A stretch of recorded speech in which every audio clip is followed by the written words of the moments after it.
शिक्षण प्रक्रिया कैसी हो? हर व्यक्ति के जीवन में शिक्षा की अपनी महत्वपूर्ण भूमिका होती है। शिक्षा ने हमेशा ही एक व्यक्ति में बेहतर व्यक्तित्व का निर्माण किया है।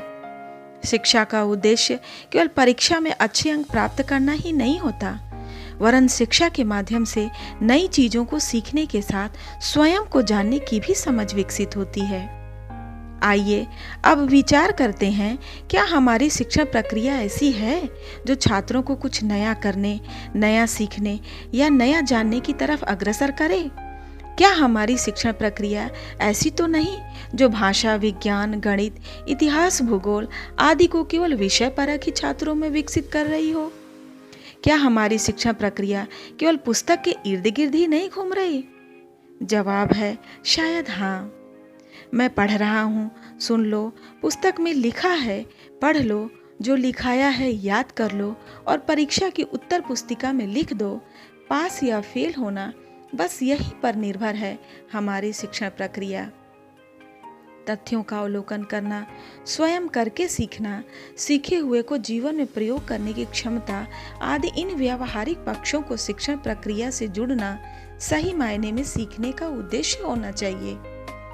कहा जाता है जीवन एक कला है और कला ही जीवन है, तथा जब कला का शिक्षा में समावेश हो जाता है तो यह छात्रों के जीवन में अनंत प्रवाह, संवेदना, जिज्ञासा, उत्साह और प्रखरता लाता है।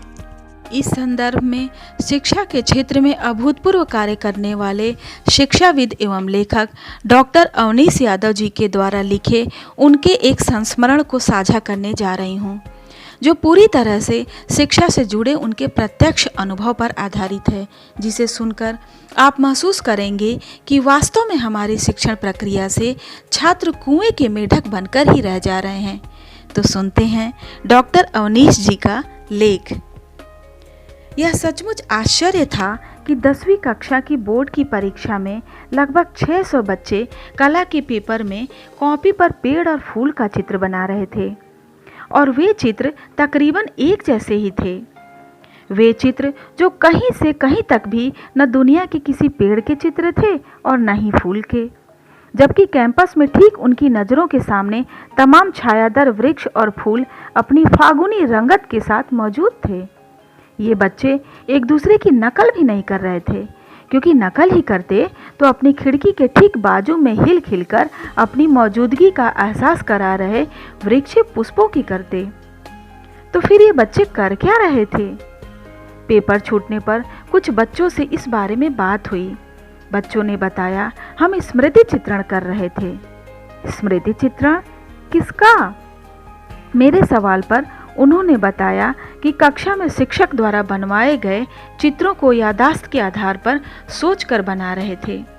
तो क्या परीक्षा दे रहे तमाम विद्यालयों की कला की कक्षाओं में बच्चों की स्मृति में शिक्षकों ने पेड़ और फूल के ऐसे ही चित्र बैठा दिए हैं, जो कि वास्तविकता में न तो किसी फूल के चित्र हैं और न पेड़ के? इस सवाल से मैं बहुत देर तक जूझता रहा। मुझे हमेशा लगता है कि हम जीवन में जिन तमाम तरह के पूर्वाग्रहों में जीते हैं, उनमें से बहुत सारे हमारी कक्षाओं से ही आते हैं। हमारे उठने बैठने के तौर तरीके, आपसी व्यवहार, चीज़ों के प्रति सोचने समझने का नज़रिया, अवधारणाएं, मान्यताएं और भी बहुत कुछ। तो क्या इन सब बातों के चलते हमारी जिम्मेदारी यह नहीं हो जाती कि हम बच्चों पर अपने पूर्वाग्रह लादने के बजाय उन्हें सही और सटीक दिशा की ओर जाने में मदद करें? अब जैसे हम विषयों के शिक्षण की ही बात करें, तो कला शिक्षण के जरिए अगर हम बच्चों में सूक्ष्म कला दृष्टि, आनुपातिक समझ, शिल्प संयोजन, परिवेश परिप्रेक्ष्य जैसे जरूरी तत्वों का विकास करने के बजाय उनके दिमाग में सिर्फ घोर काल्पनिक आड़ी टेढ़ी आकृतियां ही बैठाएंगे, तो नतीजा यही होगा कि बच्चे ऐसा ही पेड़ बनाएंगे जो पेड़ तो नहीं पर फूल गोभी जरूर नजर आएंगे। हम सभी जानते हैं कि हर विषय की अपनी प्रकृति और प्रवृत्ति होती है, और उस विषय के शिक्षण के जरिए हम बच्चों में उस प्रवृत्ति के विकास का प्रयास करते हैं, जैसे कि भाषाओं से अभिव्यक्ति, विज्ञान से वैज्ञानिक दृष्टिकोण, गणित से पैटर्न और सटीकता, पर्यावरणीय अध्ययन से संतुलन व सहसंबंध, सामाजिक विषयों से सामाजिकता व नागरिक बोध।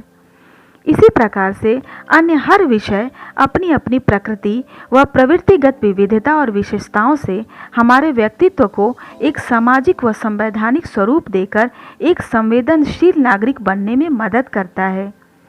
तो जरूरी यह हो जाता है कि हमारी कक्षाओं में हर विषय अपने मूल कॉन्सेप्ट के साथ बच्चों तक जाए, जहां सिर्फ सवालों को रटने के बजाय बुनियादी कौशलों पर गहराई से काम हो। सुना जाता है कि ब्रेन वॉश करने वाले लोग व्यक्ति की सोचने समझने, तर्क चिंतन करने की क्षमताओं को इस हद तक समाप्त कर देते हैं कि वह विवेक विचार शून्य होकर सिर्फ उतना भर देखता सुनता है जितना उसे दूसरा दिखाता सुनाता है। कहीं हम अपनी कक्षाओं में भी ऐसा ही कुछ तो नहीं करते जा रहे हैं? सभी विचार करिएगा। शिक्षा वह नहीं जो ग्रेड दिलाए, शिक्षा वह भी नहीं जो बस ज्ञान दिलाए। शिक्षा तो वह है जो कुछ नया सिखाए, नए ख्वाब दिखाए और जो हमें खुद से मिलवाए। धन्यवाद।